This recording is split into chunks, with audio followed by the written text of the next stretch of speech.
Buenas tardes de nuevo. ¿Cómo estamos hoy? ¿Bien? Hoy nos encontramos aquí en vivo por el canal de YouTube con la profesora Ninosca. Un aplauso para Ninosca. Después te paso los enlaces, Nino. Vas a ver la clase otra vez en completo. Bueno, aquí tenemos nuestra cátedra que vamos a empezar a trabajar, que es cobro ejecutivo y medidas cautelares, ¿ok?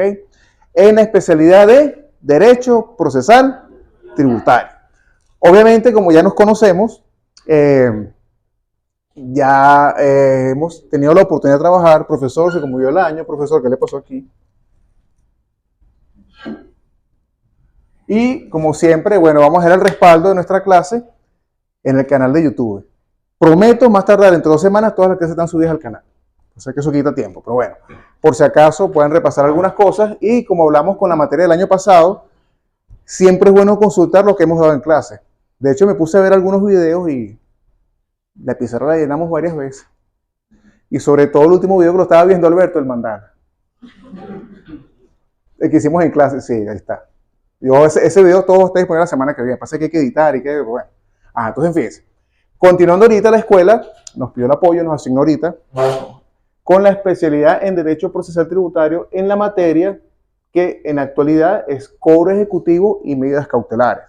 Pero como vamos a hacer referencia brevemente, y ya comentaba Alberto Cabrera, el magistrado, el programa de la escuela inicialmente de esta especialidad, la primera corte fue por el 2012, por allá. Se venía trabajando en la necesidad de que se hicieran unas especializaciones abiertas porque el tema fiscal involucra administradores, contadores, abogados, economistas, y era necesario entonces que se impartiera ese conocimiento, como decía en aquel momento, creo que era París, Ramón París, en coordinación con Zuleima, y después entró Edgar, Félix, que era necesario ampliar más el conocimiento de la escuela, porque básicamente era tributos nacionales, el PEGASE, y se incorporó municipal y otras especialidades. Y la primera corte, yo estuve trabajando con otros compañeros, entre ellos Paola Espina, Simón, con Olivares. A Yamil lo conocí hace el año pasado con una consulta que se hizo con la escuela, y bueno, Ninosca ya más o menos sabemos. Fue mi primera coordinadora, me recibió allá por parte del profesor Olivares. A mí quien me remite a la escuela es Olivares. Y Ninosca me recibió, recuerdo perfectamente bien, que llego ya a la escuela, a los Ruices, y me dice, pues tú eres especialista, bueno, tú vas para el 7º semestre y te asigno la cátedra de Auditoría Fiscal 1 de Impuestos sobre la Renta. Eso nunca se me olvida. Gracias, Ninosca. Y por eso lo estoy grabando, para dejar ese... Gracias a Ninosca y al profesor Olivares, que me captó en posgrado. Ya les conté esa historia a ustedes, ¿se recuerdan? Bueno, estoy aquí. Y han pasado ya 12 años. Más o menos, sí, 12, 10 años por ahí voy. Entonces, bueno, he aprendido otras cosas. No sé, mira, nunca le salen canas, ¿ves? A mí sí, mira. Sí. Bueno, entonces, fíjense. Entonces, bueno, ya ustedes ya nos conocemos. Bueno, ya nosotros vamos a empezar a trabajar ahorita. Y como comentamos hace un momento atrás, el programa inicialmente se hizo bajo la vigencia del Código del 2001. En ese momento el Código del 2001 estaba estipulado lo que era el juicio ejecutivo y las medidas cautelares. Posteriormente empezaron a avanzar las cortes y los grupos, las promociones, hasta que fuimos llegando hasta el año 2014. Y en el año 2014 el código se reforma y se introduce el cambio de juicio ejecutivo al del cobro ejecutivo. Y igual se mantienen con las medidas cautelares. Pero ¿qué pasó aquí en este momento? Cuando revisamos, los que hacemos el ejercicio, nos dimos cuenta, y eso lo explicó muy bien María Fernanda, a ver si en algún momento nos hace esa pequeña presentación que necesitas, que me gustó muchísimo, por un tema de que la administración tributaria estaba como que en una condición de desventaja frente al sujeto pasivo en el tema de la recaudación tributaria, algo que no tenía sentido porque el código en su momento se hizo bajo el lineamiento del Banco Interamericano de Desarrollo y era muy pro contribuyente. ¿Qué pasó? Se hacía necesario que la administración tributaria tuviera privilegio, porque aquí le interesa la recaudación para financiar el gasto público, que lo hablamos, se recuerdan, el artículo 2 de la Constitución y los fines del Estado. Entonces, el contribuyente iba a recurrir a los tribunales y automáticamente, con el recurso contencioso, palabras más, palabras menos, se suspendían los efectos del acto. Entonces, no tenía sentido que la administración tributaria tenía que estar al nivel de la contraparte para efectos de la recaudación. Se hicieron varias revisiones y se toma la base del Código SIAT, entre otras bases, se consulta en otros países y se dice, bueno, mira, no tiene ningún sentido que el Estado tenga que estar al nivel del contribuyente, vamos a agarrar, hacemos una reforma tributaria, le damos los privilegios al Estado y que sea directamente la administración tributaria que tenga la fuerza ejecutiva forzada de la recaudación. En función de eso, se hacen las reformas en la vía administrativa y en la vía judicial. La base legal del momento lo permitía y en la reforma del Código del 2014 se incorporaron 10 artículos más aproximadamente. Y en esa premisa, como lo explicó muy bien María Fernanda, hubo un error en la ubicación de los procedimientos. Se puso el procedimiento de cobro ejecutivo en los procedimientos judiciales y la intimación en la vía administrativa. Pero la intención era que por las disposiciones transitorias del Código 2014, esos expedientes que estaban por ejecución de crédito fiscal de plazo vencido o en litigio, fuese la misma administración tributaria que tuviera la fuerza para recaudar. A mi apreciación, me pareció algo muy acertado porque es el deber ser. No puedes esperar que la administración tributaria esté pasiva ante la situación de indefensión o lo que alegue el sujeto pasivo para recuperar el crédito fiscal, porque aquí lo urgente es que la recaudación fiscal, ¿verdad? Bueno, ese procedimiento se mantuvo así, hubieron errores, hubieron jurisprudencia, hubieron muchas cosas. Llega la reforma del año 2020, del 29 de enero del 2020, y el procedimiento se ordena.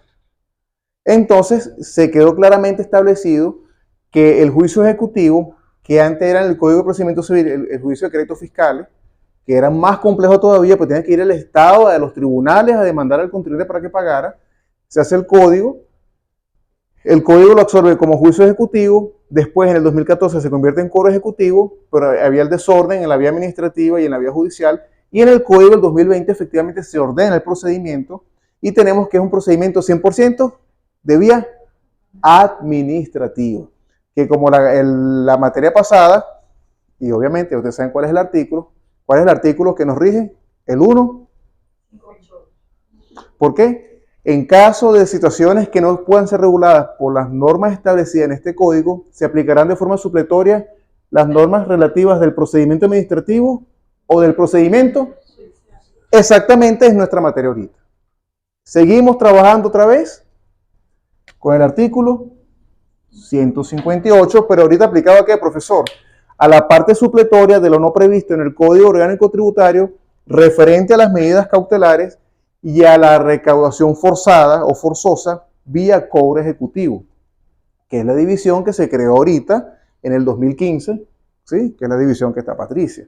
Entonces, eso es lo que vamos a estudiar nosotros ahorita, ¿verdad? Bueno, pero para eso, ya como coordinamos con la profesora Ninosca, vamos a tener clase en enero los días 17 y 31. ¿Sí? El horario lo mantenemos entre las 2, 4, 4 y media, porque sabemos que estamos en eso.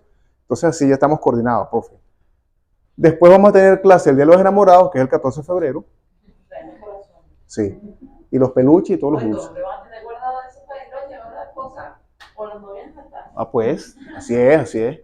Después, la clase del 7 de marzo y del 21 de marzo, tenemos ¿cuántas clases? 1, 2, 3, 4, 5 y 6. 6 temas. Igualito. Ajá. Y cerramos, dice la profesora Ninosca, me parece muy bien, hacemos un acto de grado el día 4 de abril. Y sumamos los billetes para arriba y todo porque vamos a aprender a procesar. ¿Ah? Sí, sí. ¿Y de asistente?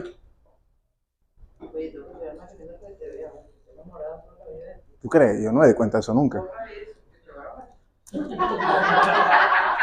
Ser el club de fan de los profesores.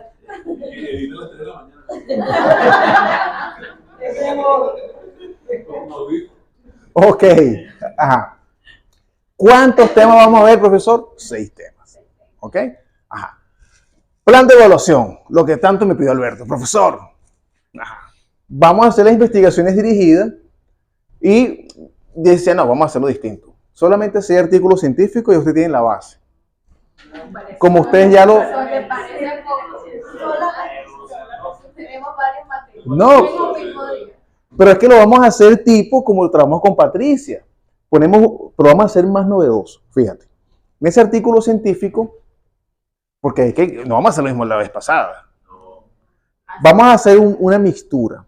Explicamos una parte de la base legal y el resto esquematizamos el procedimiento. Para que tengamos el conocimiento intelectual y la visualización del procedimiento. O sea, no van a escribir tanto. Porque ya ustedes vienen una fusión. La parte del conocimiento escrito, lo más importante, por ejemplo, se dieron el procedimiento de intimación del Código de Procedimiento Civil. Ese procedimiento trata de esto, y hace un esquema al lado. Porque ya ustedes vienen con la base más importante, que era ¿cuál? El 1.58. Es lo mismo, pero ahorita vamos a ver otras cosas acá. ¿Por qué tenemos que trabajar esos artículos científicos con visualización de procedimientos? Porque las medidas cautelares es un tema muy complejo y hay un procedimiento de oposición que está en el 601 y el 606, que eso es un tema bien enredado. Y según lo que pasa, entonces aquí se discute qué es lo que vamos a trabajar con jurisprudencia. Si yo me lo pongo a la medida de administración tributaria y me la niega, ¿qué hago? ¿Qué recurso ejerzo? No necesariamente un jerárquico. ¿En qué? ¿Contra la oposición? Sí. Pero puede decir que solo contra la oposición va a no condenar. Claro, pero hay otras cosas que son, o sea, son teorías, pero está bien, por eso de eso se trata, ¿ves? De compartir las ideas. Eso lo vamos a ir resolviendo cuando lleguemos a ese punto. Entonces, fíjate. ¿Qué sucede? ¿Estamos en dónde? Entonces vamos a hacer nuestro artículo científico, o sea, pero puntual, ¿sí? Porque tenemos que trabajar, como hicimos con Patricia, yo quiero que ustedes visualicen, yo les aseguro a todos ustedes que el grueso tiene los procedimientos grabados en su cabeza, ¿cierto? Y se ubican enseguida que yo lo hablé con Patricia, porque yo vine ¿cuándo? ¿Era cuándo ya, Patricia? Decía que estamos allá abajo. Era un viernes. Antes del 23. Algo así era. Y bueno, sí, todo el conocimiento quedó plasmado. Entonces ahorita vamos a fusionarlo, ¿ok? Entonces la primera parte del artículo científico, el 50%, es como que una explicación, es un informe. El procedimiento tal, yo les voy explicando cómo lo que van a hacer y al lado hacen el esquema del procedimiento. ¿Sí? ¿Sí? La estructura del artículo científico. Pero comprimido en una hoja, obviamente, referencia, tal cosa. Es tipo informe, pues, pero al lado lleva el esquema para que ustedes explican gráficamente el contenido. ¿Sí? Obviamente sí dan las bases del artículo científico, pero muy puntual. Exacto. ¿Sí? Más simple, porque yo sé que trabajaron bastante el trimestre pasado y ya sé que tienen la base. ¿Sí? ¿Tú vas a ser tutor de todos ellos? Ok. Y el último día de clase que nos vamos a graduar con la profesora Ninosca, entre todos hacemos el mandala. Sí. Y quizás ese día incorporamos también el conocimiento que haya dado Ninosca y armamos todo, porque van vinculados, porque hay tema probatorio aquí. ¿Ok? Bien. Y eso nos va a valer ¿cuánto? 2 puntos. Excelente, 20 puntos, todos vamos a salir muy bien. Ok. ¿Con qué norma vamos a trabajar? Con la Constitución del año 99, con su enmienda del año 2009, nuestro código del 2020, porque es la norma que está vigente, nuestro código de procedimiento civil, que no nos falte, porque es importante, y yo les voy a pasar al grupo de WhatsApp el Estatuto Tributario de Colombia, para que manejen más o menos, y también el modelo de Código Orgánico Tributario para América Latina del CIAT, para que vean cómo está ya ese procedimiento hace rato ahí, pero aquí ahora es que se está como que es algo novedoso porque no es novedoso. Eso ya estaba ahí.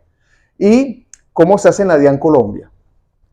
Yo tengo un expediente por ahí guardado cuando litigué allá, yo se los voy a pasar para que lo vean, cómo ya eso sí es efectivo. ¿Qué? Litigué contra la DIAN allá. Y la UGPP. Sí. Apunte una buena ingeniería ya, pero bueno. ¿Con quiénes vamos a trabajar? Colombiano, procesalista, maestro de BG Chandía, y La Roche, que es experto en temas de medidas cautelares.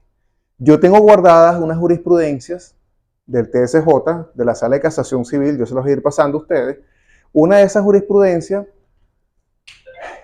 fue muy famosa en su momento, porque ahorita esto ha cambiado bastante. era la de Operadora Colona. Operadora Colona, hubo un litigio contra un juez en vía civil, o sea, en casación civil, sobre el tema de que uno de los artículos del Código de Procedimiento Civil establece que el juez podrá, a su libre arbitrio, decretar o no la medida cautelar. Entonces, muchos jueces en la vía judicial se abstenían de dictar la medida cautelar. Pero resulta que esa sentencia Operadora Colona, que aún sigue vigente, estableció que el juez tenía que irse al artículo 12 del CPC, principio dispositivo. ¿Qué iba a decir el juez? Tiene por norte sus actos si usted ve que la prueba es insuficiente para dictar la medida, dicte un auto para mejor proveer y dicte la medida. No la niegue. En la administración tributaria, ¿cuál sería, en caso de insuficiencia de prueba, para que ustedes acuerden la medida de embargar o lo que se vaya a hacer, cuál sería, aparte de la intimación? Eso lo vamos a ver poco a poco. Otro medio de prueba, si hay duda para dictar la medida. Una inspección.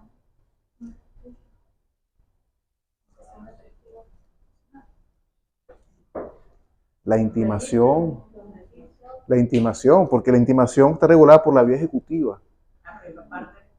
Claro, por eso es que antes de llegar al cobro ejecutivo, no, por eso que hoy nos estamos orientando, eso lo vamos a ver con calma. Por eso antes de llegar al cobro ejecutivo, tenemos que ver la vía procesal. Porque la vía ejecutiva, previamente tú intimas para después ir a la vía procesal. Y como estamos trabajando, como ya dijimos, con el artículo 158, nuestros primeros 2 o 3 temas, vamos a hacer revisión ¿de qué? Del Código de Procedimiento Civil.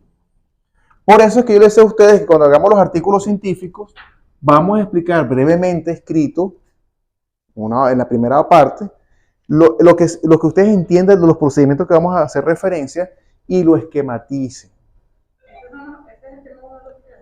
Más o menos son los 3 primeros temas. No, aquí está toda la materia, pero más o menos estos son los 3 primeros temas. ¿Ok? Porque estos 2 temas son cortos. Este tema es corto, porque es algo muy rápido. Entonces, pero es importante que ustedes vean el procedimiento que está en la vía judicial, porque en la vía administrativa no hay un procedimiento esquematizado.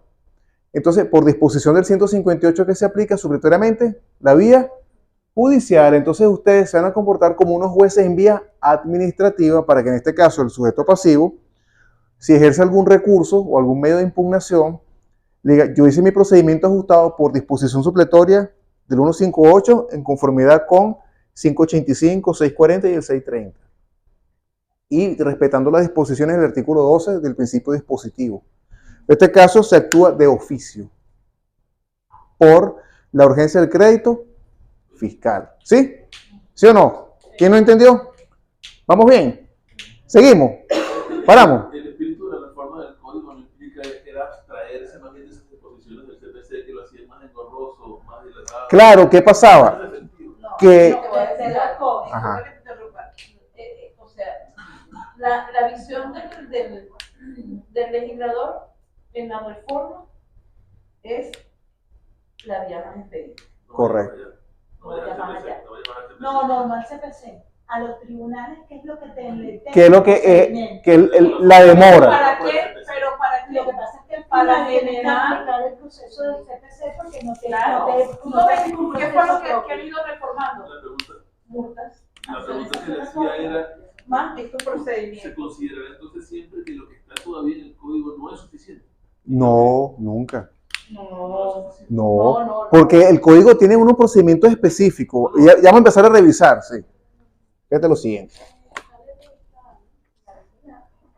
Por eso es que hoy no vamos a ver materia, solamente en lo general. En la otra clase, que es el martes 17, sí vemos con calma las bases del código. Fíjate lo siguiente. Venimos acá. Entre las disposiciones que se manejan acá, en el 158, ya sabemos que se hace remisión expresa a las disposiciones de los procedimientos administrativos y la vía judicial, ¿verdad? Por ejemplo, aquí, disculpa. Artículo 158, después del punto y seguido. En caso de situaciones que no puedan resolverse conforme a las disposiciones de esta sección, se aplicarán supletoriamente las normas que rigen los procedimientos administrativos y judiciales que más se avengan a su naturaleza y sus fines. Y lo hablamos en aquel momento. Si yo veo que tengo una duda y no lo encuentro en mi ley orgánica, no lo encuentro en mi norma principal, que es ¿cuál? Mi código orgánico tributario. ¿Qué debo hacer yo para yo proteger mi actuación administrativa, que no haya violación al debido proceso? Bueno, voy a buscar ¿en dónde? En la vía administrativa. ¿Qué norma sería por excelencia? La ley orgánica de procedimientos administrativos. Pero como estoy trabajando un tema cautelar, ¿sí? ¿Me resuelve el problema? No. Entonces, tengo que ir a buscar ¿dónde? La vía judicial. Pero entonces, de todos modos, el código, cuando tú revisas los procedimientos judiciales, el artículo 334 del código establece lo siguiente. 334. Los aspectos no regulados en este capítulo, que es la vía judicial, o en otras disposiciones del presente código, se regirán en cuanto sean aplicables por las normas de arbitraje comercial y el Código de Procedimiento Civil. No, y el Código de... O sea, tú vas a buscar en la ley de arbitraje o en el Código de Procedimiento Civil. Pero ¿cuándo viene el arbitraje? En el caso de que se haga una transacción, que será una autocomposición procesal, que no es nuestro caso. Aquí nuestro caso es que tenemos que recaudar la deuda líquida y exigible, y para entender esos principios debemos ir a dónde, en principio, a la intimación. El procedimiento que está en el Código Orgánico Tributario, en aquel momento era el 200 y algo si era, estaba en un procedimiento administrativo y el cobro ejecutivo estaba en la vía judicial, en el Código del 2014. Entonces era un tema explicar esto, explicar lo otro. Bueno, pero ¿cómo es que tú vas a hacer un cobro ejecutivo si supuestamente el código, por un tema legislativo, se establecía que era la vía judicial? No, era un procedimiento administrativo. Entonces me recuerdo en aquel momento que había un tema que estaban haciendo cobros ejecutivos sin intimar, porque fue una novedad que trajo el código. Después que eso la jurisprudencia fue aclarando, usted primero intime, aplique el Código de Procedimiento Civil, porque es un procedimiento de vía ejecutiva. Entonces se cambia el nombre a cobro ejecutivo, pero no puedo decir vía ejecutiva porque eso es netamente procesal civil.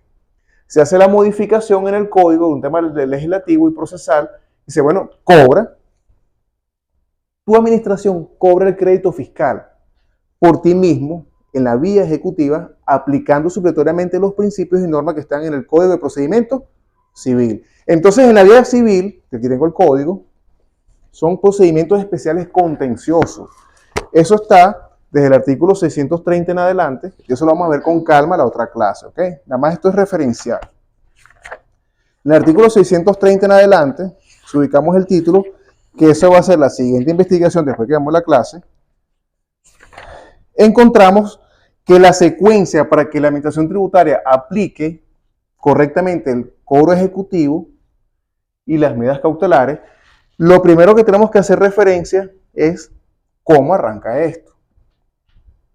Como no lo tengo en la vía administrativa, por remisión del 334, ¿qué debo hacer yo? Irme al Código de Procedimiento Civil. Ajá. ¿Por qué dice que no está en el Código de Tributario? No, Hay un no. artículo que habla de la intimación, o sea, hay una sección que habla de la intimación. Sí, pero no especifica exactamente cómo será el procedimiento aplicable supletoriamente.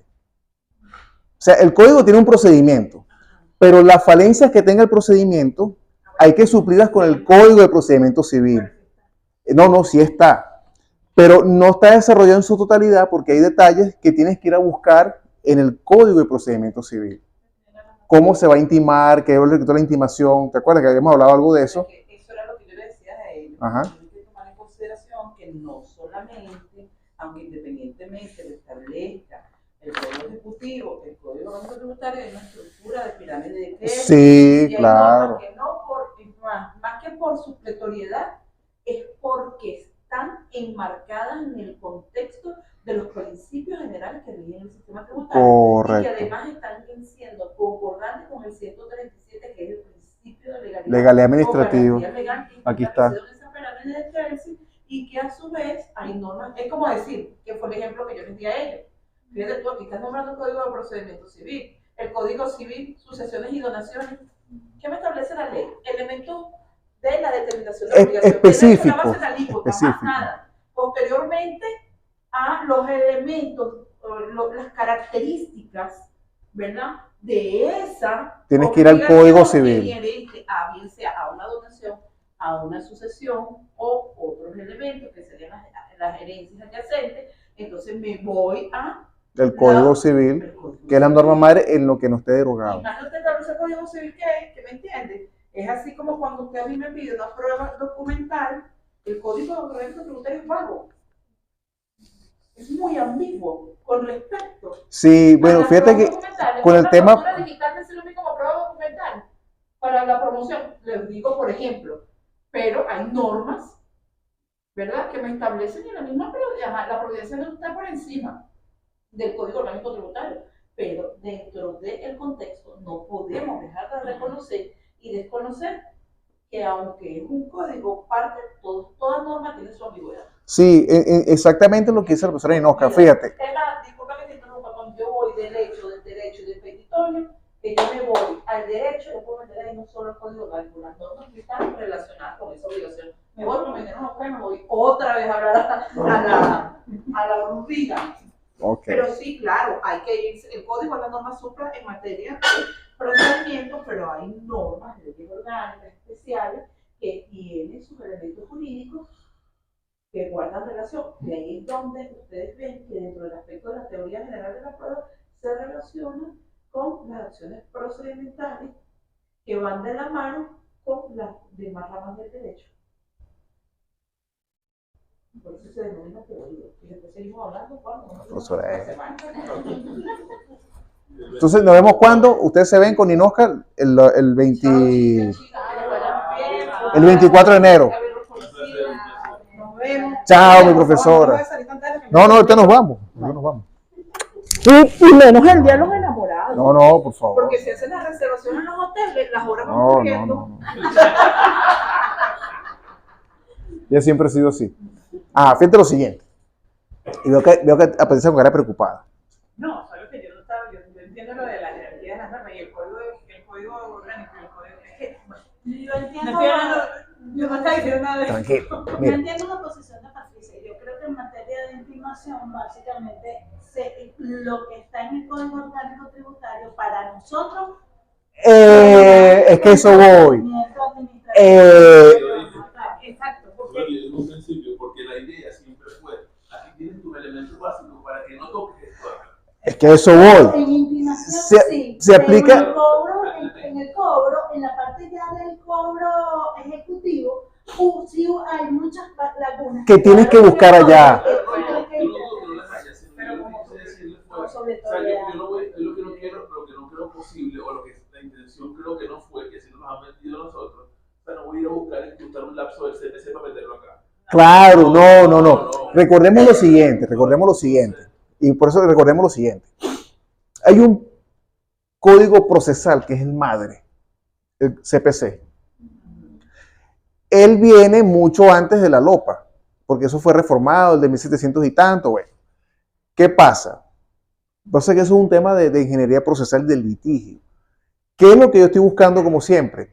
Que en caso de que usted tenga alguna duda, apliquemos el código, pero ahora no sé qué hacer, vayan a buscar aquí, para precisamente ustedes garanticen como Administración Tributaria Nacional el principio de la legalidad, ¿verdad? Porque la intimación, cuando tú la ves en el 210 o 212, es muy corta y no te especifica otras cosas que debe tener esa intimación. Entonces, hay que buscarlo en el procedimiento madre que está en el CPC. Eso es de referencia, de conocimiento. ¿Qué es la intimación? La intimación me agarra, y lo voy a leer brevemente, en el 640. Fíjate lo siguiente, ¿no? Que es más o menos la ubicación de la materia, porque hoy no vamos a ver mucha materia, solamente nos estamos ubicando. Eso vamos a ver con calma. ¿Cuál es la finalidad aquí? Recaudar. Tenemos que recaudar, pero tengo que hacerlo bajo los principios de la legalidad administrativa y los principios tributarios, porque entonces puedo caer en un problema que puede ser confiscatorio, puede ser ilegal, muchas cosas. ¿Qué es lo que vamos a atender nosotros? Para yo poder cobrar ejecutivamente, porque voy a ejecutar, yo tengo que tener un fundamento legal como administración tributaria. El Código Orgánico Tributario, ya vimos la secuencia que hubo acá de modificaciones, y tengo una situación de un contribuyente que él no ha pagado y la obligación ya está vencida, ¿cierto? Entonces la pregunta era, ¿qué hacemos para recaudar? Bajo el código anterior era un tema de había que demandar. Bueno, la administración no tenía los privilegios y prerrogativas que tiene ahorita. ¿Qué sucede? Yo no puedo pretender en aquel momento del sistema jurídico que el contribuyente iba por el ascensor y la administración por las escaleras. ¿Qué dijeron? Usted mismo recaude, que es lo lógico. Así es en Colombia, en muchos países. Si a usted no le gusta, vaya y recurre a la vía judicial. Por eso que es el enredo de lo que pasa en la actualidad. Bueno, entre otras cosas. Ajá. ¿Qué sucede? Pasaba una situación. El contribuyente fue un recurso contencioso tributario, no vence, y ahora ¿quién cobra? Eso era un problema que había con los códigos anteriores. ¿Qué pasa? Con la reforma del 2014 se da la orden a los tribunales contenciosos, los expedientes que ya hayan sido sentenciados, que vayan por ejecución de sentencia, mándenselo a ¿quién? A la administración tributaria. Entonces, la administración tributaria, para ella recaudar y no violar el debido proceso por los tratados internacionales, dijeron, bueno, ¿y qué hacemos? Bueno, vamos a adaptar nuestro marco jurídico regulatorio del Código Orgánico Tributario a una figura que está hace tiempo. ¿Cómo yo recaudo lo que ya me corresponde? Bueno, ¿qué hacemos? Bueno, vamos a hacer un procedimiento directamente, que es el cobro ejecutivo, ¿verdad? Pero entonces ellos compararon en otros países, como en Colombia se llama cobro coactivo, cobro forzado, bueno. Eso es sencillamente la ejecución forzosa de la obligación tributaria. Haya habido o no haya habido ejercicio de medios de impugnación. Si usted se le venció el lapso para ejercer un recurso jerárquico o se le venció el lapso para ejercer un recurso contencioso tributario y no ejerció una consulta, ¿qué significa automáticamente? Que el crédito tributario a favor del Estado está definitivamente, que es el equivalente a la sentencia cuando no la apelas, ¿verdad? Una cosa es la cosa juzgada formal y otra cosa es la cosa juzgada material, ¿se recuerdan? La formal es verdad, pero aún no se han vencido los lapsos para agotar los medios de impugnación, ¿cierto? Esto es algo análogo, pero adaptado a la vía administrativa. Se venció el plazo, ejerció, ¿está prescrito? No.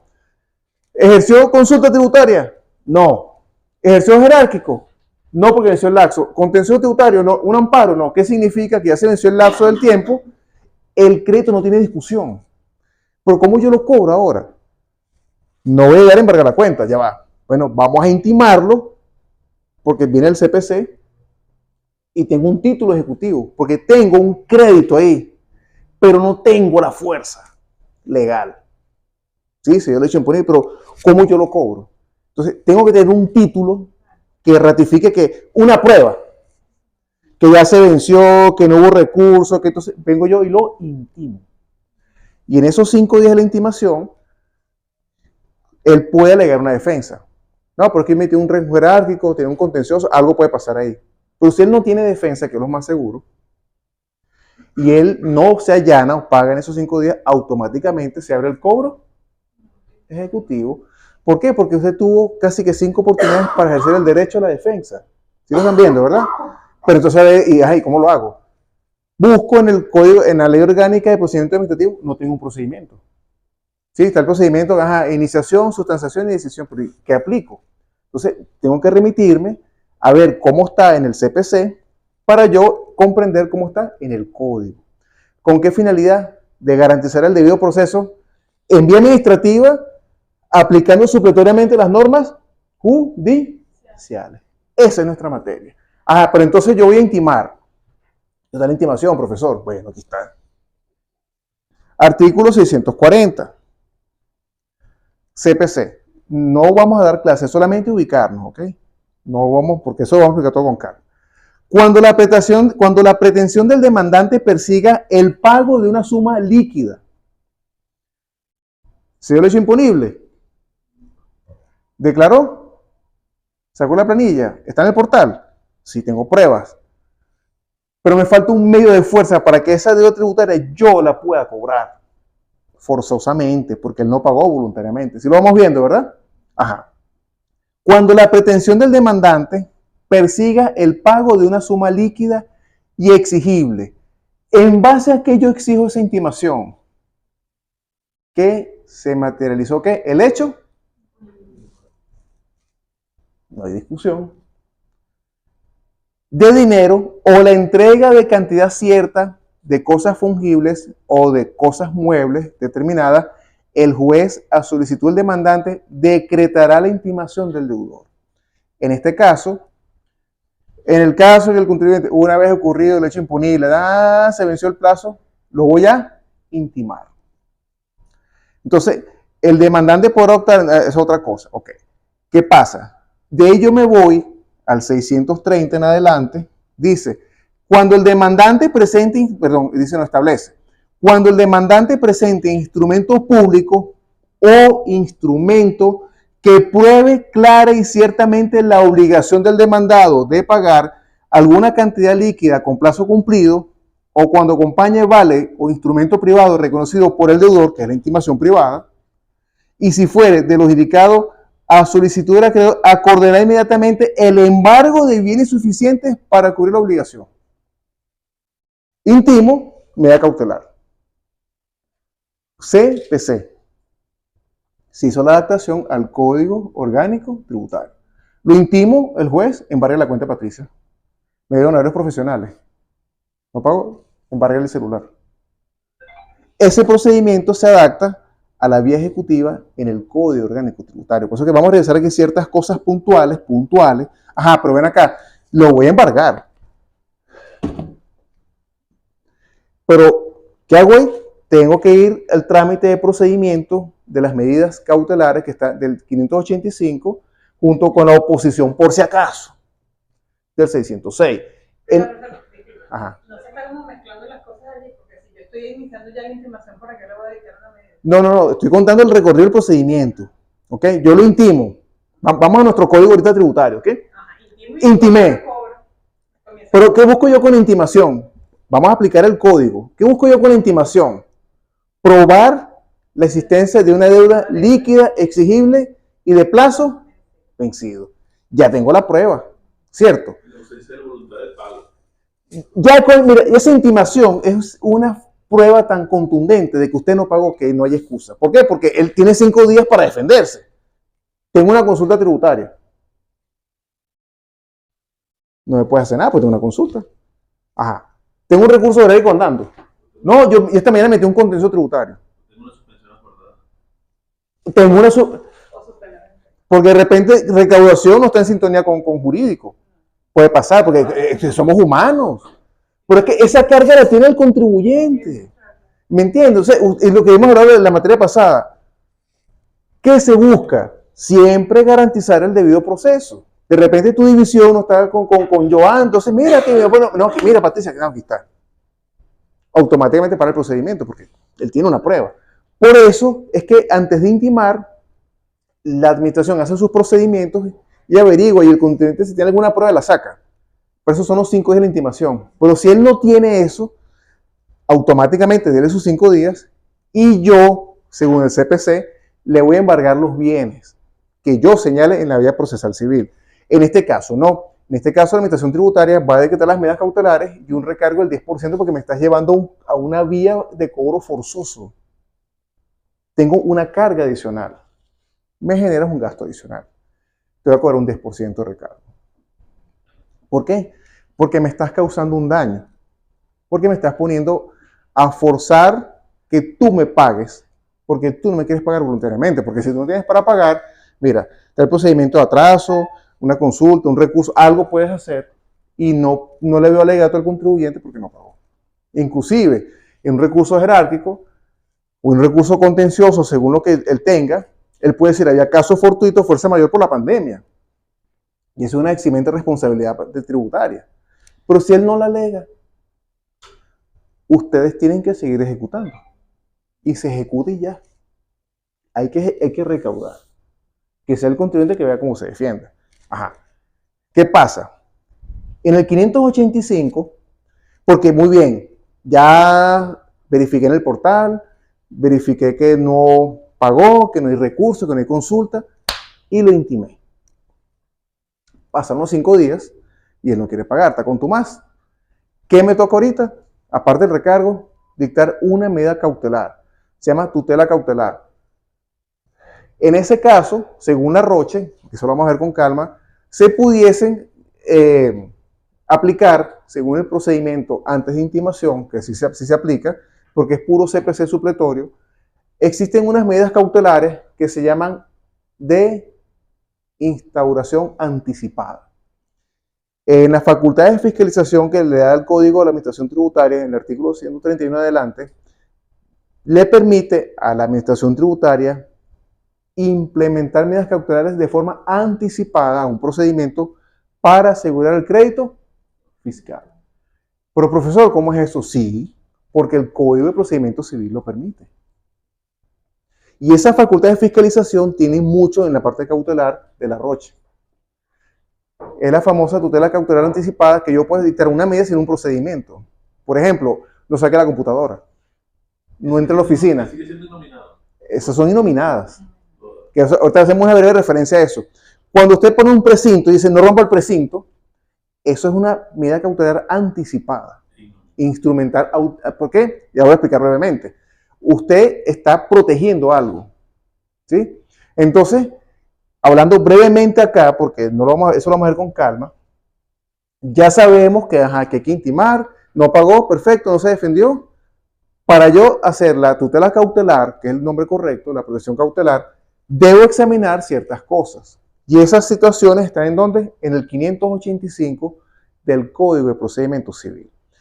Ese Código de Procedimiento Civil, ese artículo 585, tiene una teoría muy larga, que es muy interesante, pero ahí se habla, entre otras cosas, explica la Roche, explica David Echandía y otros procesalistas, de la necesidad de la medida. Hay que motivar. ¿Por qué me vas a dictar la medida? La urgencia de la medida, el peligro, el famoso peligro del daño, la mora, no, que el contribuyente se va del país, que, ajá. Y lo otro es la proporcionalidad de la medida. No puede ser desproporcional porque en materia tributaria puedo crear un efecto confiscatorio. Eso hay que verlo con mucho cuidado. Pero también este artículo 585, él establece, y junto con el 588, por esos artículos, las famosas medidas nominadas. Ya las conocemos, las clásicas, ¿verdad? El embargo, prohibiciones de gravar, y también lo que dice Alberto. Las medidas nominadas se denominan nominadas porque tienen un nombre y un apellido. El embargo, secuestro, prohibición de enajenar y gravar. Pero esas medidas, cuando se van a dictar, tienes que tener mucho cuidado según el uso que le vayas a dar a la medida. ¿Por qué? Porque si aplicas una medida con un fin distinto al que tú estás pretendiendo, es nula. Por ejemplo, nos explica la Roche, entre otros libros que él tiene, que básicamente él habla de 3 medidas. Medidas con efectos conservativos, medidas con efectos asegurativos y con efectos extintivos. Entonces, por ejemplo, si yo dicto una medida cautelar, eso va por allá. Esa es la motivación de la medida. Pero entonces, yo tengo que ver a quién va dirigida la medida. ¿A la persona o al bien? Se va entendiendo brevemente, ¿no? Porque eso lo vamos a explicar con calma. Eso es solamente hoy lo puntual, porque eso es un tema largo. Ya nos vamos. Al próximo ya nos vamos. Entonces, tengo que tener mucho cuidado cuando dicte la medida cautelar. ¿Cuál es el efecto que voy a tener yo? Si es asegurativo, conservativo o extintivo. ¿Por qué? Por ejemplo, si yo quiero es recuperar los escritorios, ¿verdad? Pues voy a cobrar en especie, que no tiene plata. ¿Qué le digo yo? ¿Asegurativo, conservativo o extintivo? No, prohíbo que venda los bienes. Se cae la medida. Porque el fin no es conservar, el fin es recaudar. Por ejemplo, yo quiero de Patricia está el vaso de agua, el celular y esa cosa para que me pague. Pero yo no quiero que ella lo venda. ¿Qué medida dicto yo ahí? Innominada.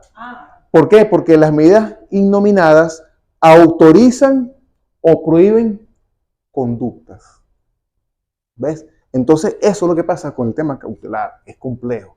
Según el efecto. Entonces, según lo que uno observa, como litigante, se cae la medida. Me opongo porque era innovativa, usted me puso una conservativa. No, que yo no quiero que saque la computadora. ¿Y por qué? Lo que yo recuerdo de todo esto era lo amplio que era lo innominado. Porque lo innominado era la posibilidad hasta de prohibirte que entres a un sitio.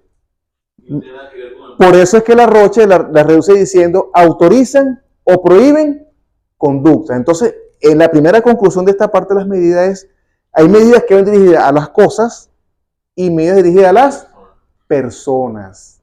Exactamente lo que estamos manejando. Mira, no, yo quiero efectos conservativos asegurativos, pero que son reales o personales. ¿Ves? Entonces, No, las pocas oposiciones que hemos tenido, o sea, no lo saben hacer, no lo saben.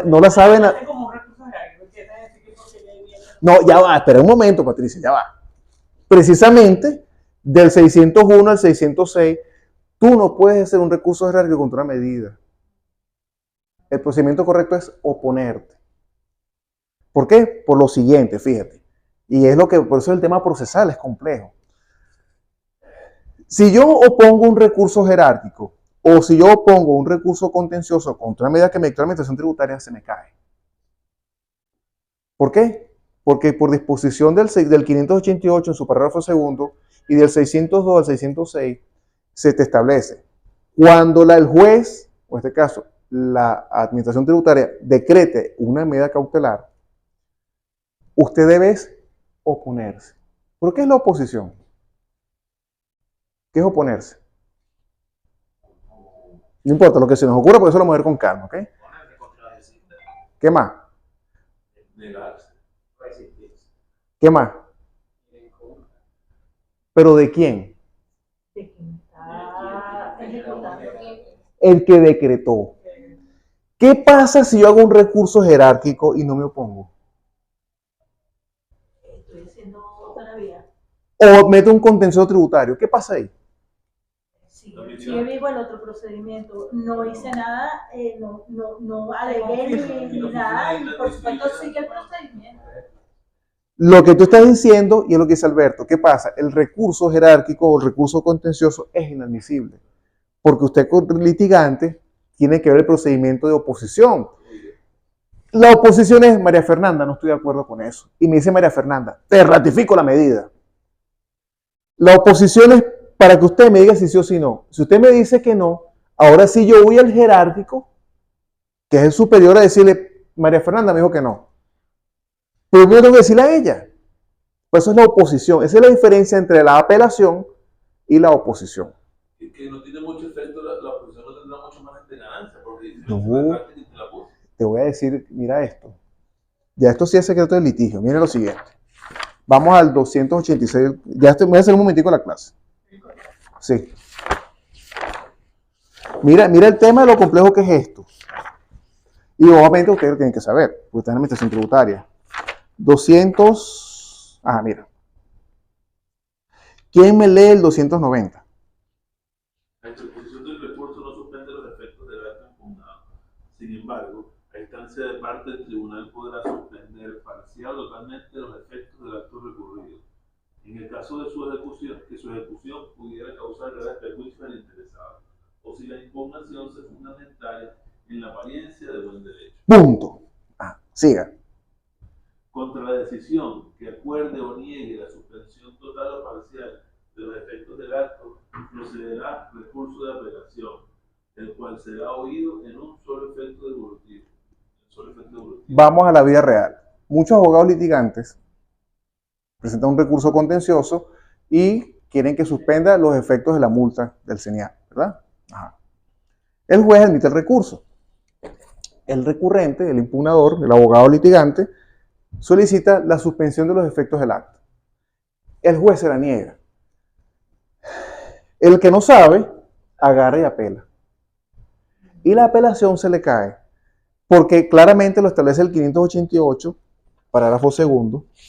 ¿Qué es lo que tú estás buscando? Suspender los efectos del acto, ¿cierto? ¿Y cómo lo suspendo yo? Con una medida cautelar. Pero entonces esa medida cautelar, o esa tutela cautelar, me sale un momentico el tema, no puede ser una medida nominada, porque no dice el juez, embarga el CNA.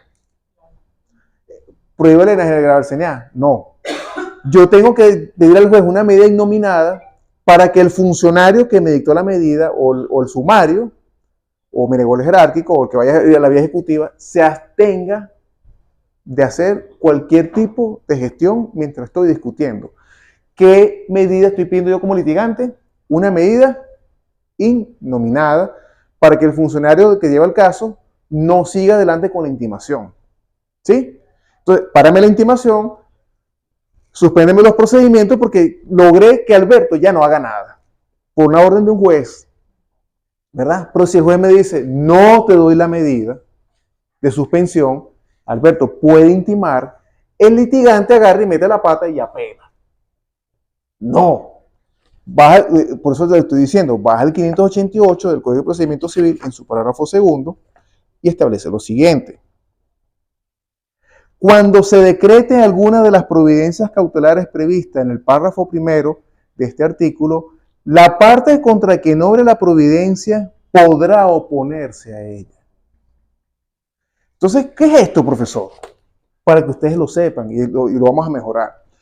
Resulta que me hacen la intimación, no pagué, y llega Alberto por decir algo y me intima. No pagué. ¿Qué pasó automáticamente? ¿Debo abrir el cobro? Pero viene un recargo de ¿cuánto? Y automáticamente tengo que dictar una medida cautelar, ¿cierto? Que puede ser, hay que ver, pues, una nominada junto con una innominada. Y se embargan los bienes y se le ordena al contribuyente abstenerse de, ¿cierto? O hacer tal cosa. Prohibir, autorizar. ¿Cuál es el procedimiento? Con la oposición, yo le digo a Alberto, yo no estoy de acuerdo con la medida. Pero si yo apelo directamente, se me cae el recurso porque no me lo puse. ¿Ves? Entonces, ¿a qué quiero llegar con esto? Que cuando uno aquí se haga el cobro ejecutivo, se intima, el contribuyente debe, si llega al procedimiento de cobro ejecutivo, cuando se dicte la medida, él debe oponerse, no irse al contencioso. Mira este caso. Se le notifica una resolución combinatoria de sumario. Se le notifica una medida cautelar de provisiones O sea, ¿se intimó? ¿Se intimó? No, no se intimó. Se hizo solamente la notificación para que... La medida que correspondía. La notificación de la resolución combinatoria de sumario en su tiempo. Él podía recurrir todavía. Correcto. En ese lapso le notificó una medida cautelar de provisiones ajenas. Sí, porque la administración tributaria con el 131 lo puede hacer. Él no recurre jerárquicamente, sino que se va al contencioso directo y allá pide que suspensión de los efectos. Suspensión de los efectos y que se revoque la medida cautelar. Entonces el juez le decretó la suspensión de los efectos, fue parcialmente porque le decretó la suspensión de efectos, pero le mantuvo la de medida cautelar. Porque él no se opuso. Por eso. Bueno, y menos mal, porque además también estuvo mal hecho porque... Él tenía que verse opuesto, ya escucha, él tenía que verse opuesto.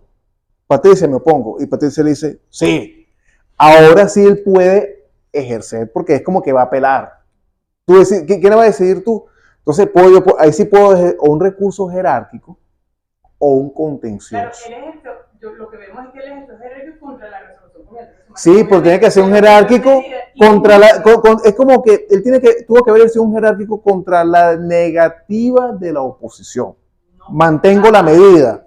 Entonces, ¿qué me queda ahorita? Ya va. Yo lo hago como litigante. El debido proceso. La administración mantiene la medida. ¿Me lo puse? Sí. ¿Mantiene la medida? Sí. ¿Qué hago? Exactamente, ya costó el trámite, la oposición. Bueno, o hay un recurso jerárquico para que lo conozca tu superior, pero como no, de repente el trámite estoy urgido, voy al contencioso, pero nada más como una apelación a esa oposición, que es una cosa muy distinta a impugnar la resolución. Son dos cosas separadas.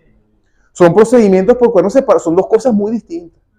Son procedimientos ineptos. Esa suspensión que se refiere, Patricia, es de los efectos del cobro ejecutivo, no de la suspensión resolución del acto de la multa. No de la resolución de sumario.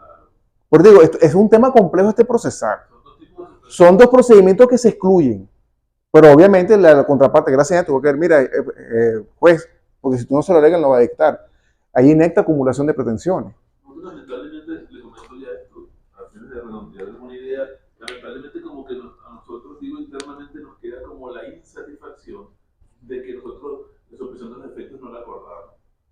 Entonces, claro, no vemos de alguna forma la posibilidad de que todo esto pudiera pasar porque evidentemente si tú traes la suspensión tienes que traer del tribunal sí porque sí, sea del acto que tenga, porque yo tengo aquí todo desde que salió el código, por ejemplo, y más, pero tengo desde que salió el código y yo no he visto la primera, o por mi mano no ha pasado la primera suspensión.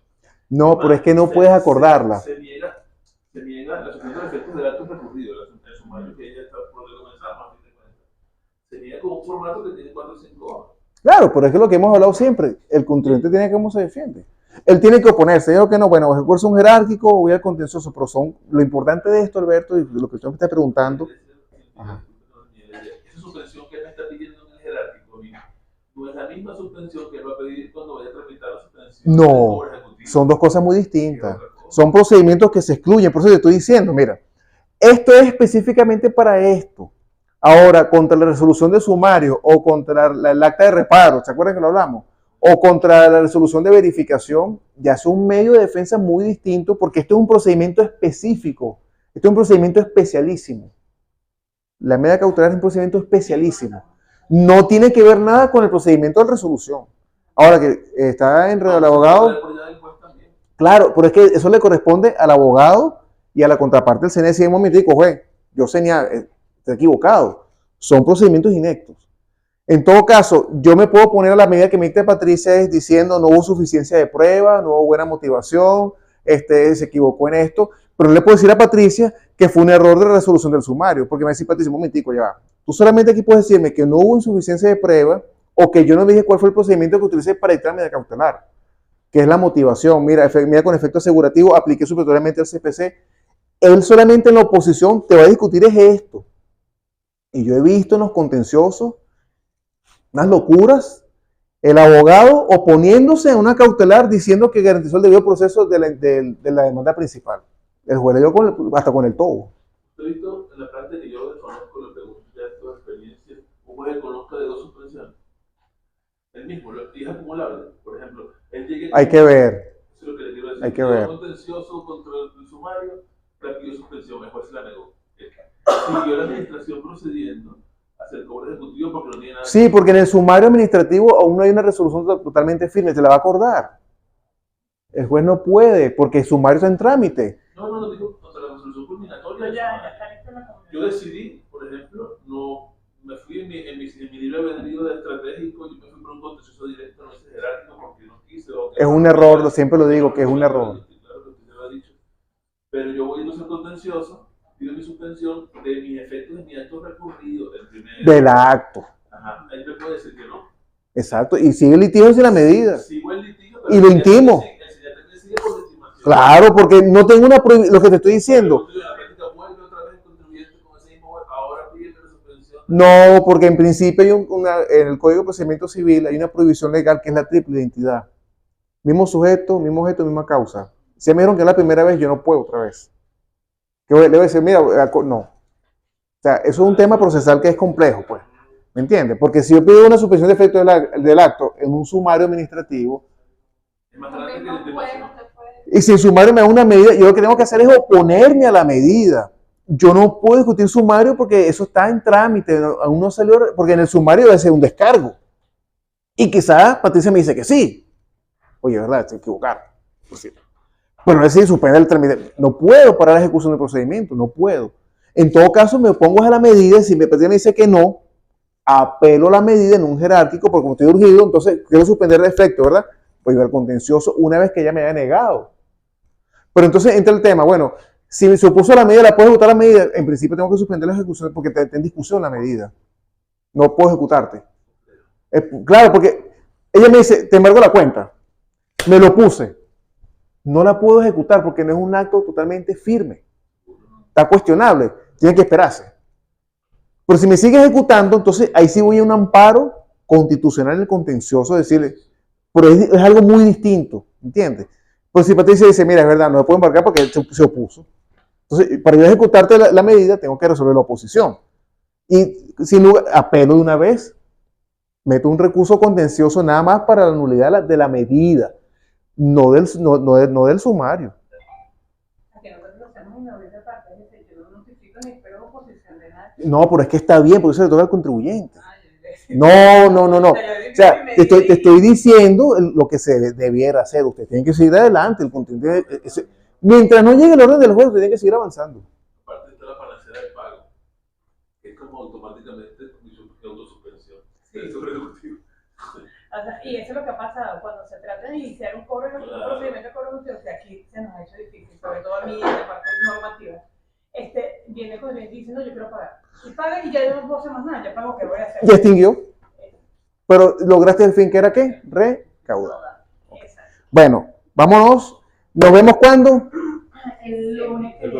El martes 17. El martes 17 vamos a trabajar las bases, lo preliminar de lo que es la intimación y la vía ejecutiva, ¿ok? Y una parte, como tenemos 2 horas, estos 2 procedimientos, y una parte de las medidas, ¿ok? ¿Se entendió en general? Sí, es complejo, pero ya ustedes tienen algún conocimiento. Señores, feliz tarde, qué bueno vernos otra vez. Voy a apagar aquí esto.